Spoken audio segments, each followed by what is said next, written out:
Nous sommes maintenant avec Catherine Fortoso qui, avant d'être journaliste citoyenne à O2 TV, est médiatrice culturelle. Bonjour Catherine. Bonjour. Donc, vous allez nous présenter votre expérience à l'exposition Odette Spirit qui est présentée encore présentement au Centre d'art contemporain d'Istres. Donc, quelle est donc cette exposition et de quoi est-il question? Odette Spirit, l'exposition, dont une salle est consacrée à Odette Spirit, le film, est une exposition située dans une dimension entre réel et fiction, apparition et disparition, visible et invisible. C'est une exposition proposée par 3 artistes qui, lorsqu'elles se rencontraient, discutaient ensemble d'un film qui les a inspirés, The Ghost and Mrs. Muir de Joseph Mankiewicz. C'est un film de 1950 qui raconte l'histoire d'une jeune femme qui rencontre un fantôme.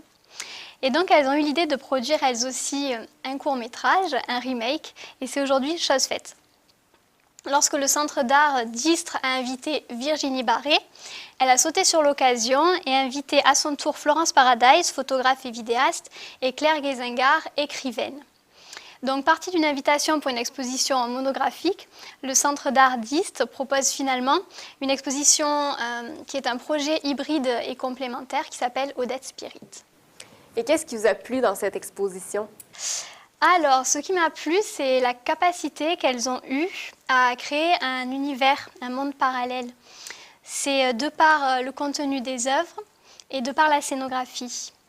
Et la pluridisciplinarité aussi participe de cette capacité parce qu'il y a des installations, sculptures, films, bandes-son, photographie, collage, sérigraphie, il y a plein de choses. Et la réussite est qu'à L3, elles parlent d'une même voix et on reste toujours dans l'exposition, dans le thème commun, dans cet univers spirituel.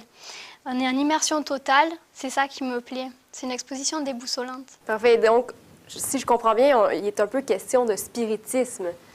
Alors, le personnage central du film, notamment, est Odette Spirit. Spirit comme spiritisme.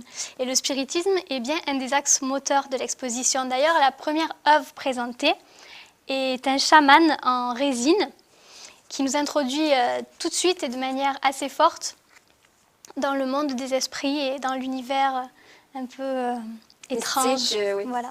Ensuite, l'exposition se poursuit par le film. Le film est contemporain, il est hors du temps, il est étrange.